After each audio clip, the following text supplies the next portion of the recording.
Hello Pinkbike, I'm Dario, and with me here is the 5th generation of the Propain Spindrift, which is one of the longest travel pedal bikes you can buy these days.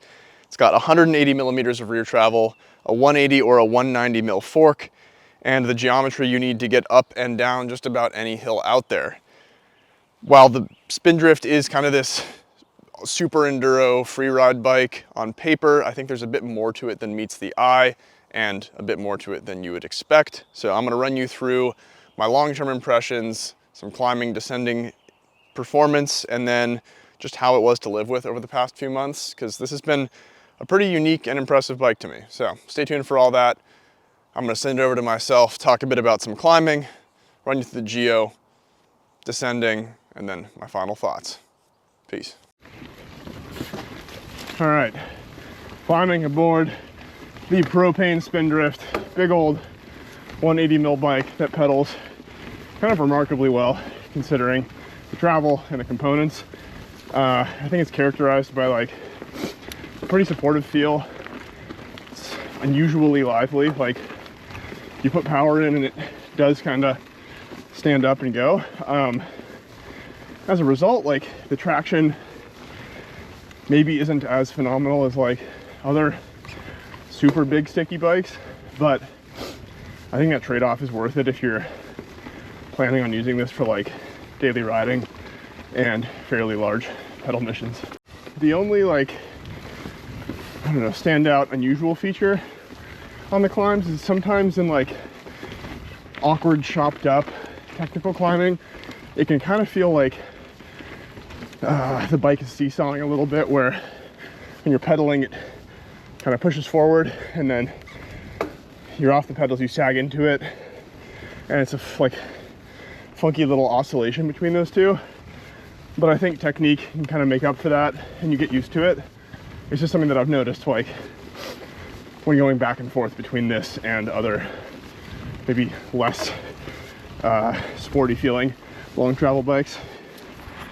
Like this section right here is kind of a good example of like predicting, putting power down and then letting it like open up as you go through.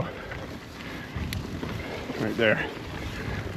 All right, here we are into some like very mellow traversy terrain here, which is not where you'd think a 180 mil bike would be fun, but paradoxically this one is.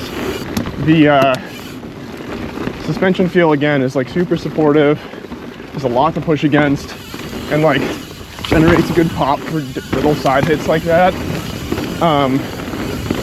The geo feels like kind of shorter than you'd expect based on the numbers. I think part of it is just the nature of like where you stand in the suspension. You know, you're a little higher up and you can kind of articulate your body more than just like sit in the bike. So pretty fun. Like very few super long travel bikes that I would say are like enjoyable on cruiser terrain, but like this is one of them. All right, talking quickly about the geometry of the Spindrift. It's not vastly different from the last generation of the bike, but things have evolved a little bit. The reach numbers have increased by about 10 millimeters per size. Stack heights haven't changed a ton, but the head angle has slackened out by a full degree. It's now 63.5 degrees. Seat tube angle sits at around 78 degrees in every size at a typical pedaling height. And then the rear center length is 445 mil on every size out there.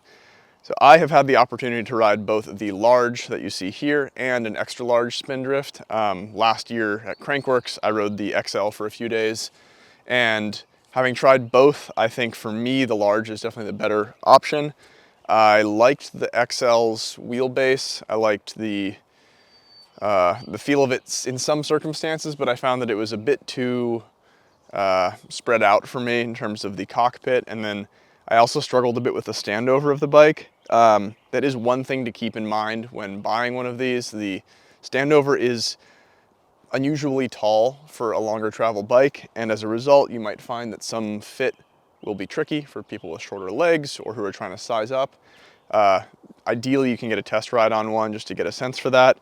Similarly, the seat tube is kind of long. It's gotten shorter since the last bike, but still, for bikes in this category, I'd say the seat tube height is, you know, a little leggier than typical. So you might be running a shorter dropper or dealing a bit with some fit issues there. But beyond that, I do think the Geo is pretty dialed overall. I like the balance of the large frame quite a bit in terms of the front and rear center.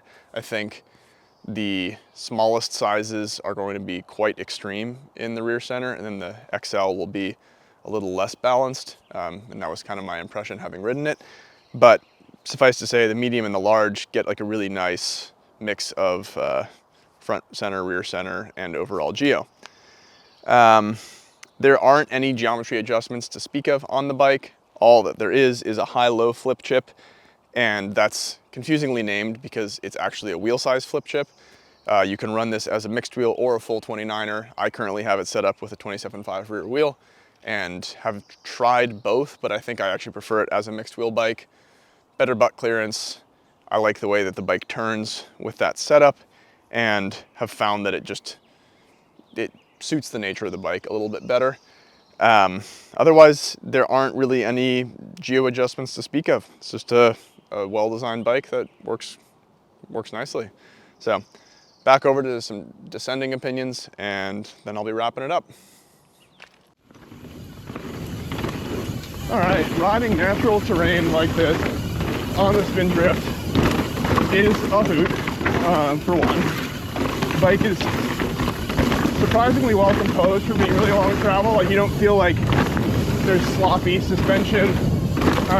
Part of that is like, you know, you set your stuff up right, but the platform you're pushing into is still unusually supportive, I would say.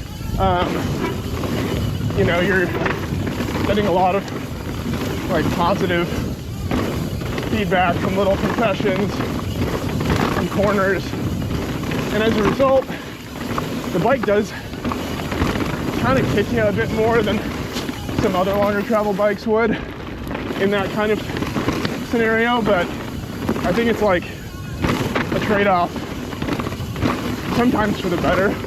And then in features like this, you know, just big one-off hits, it's comfy, takes the edge off, and recovers nicely. So good stuff. All right,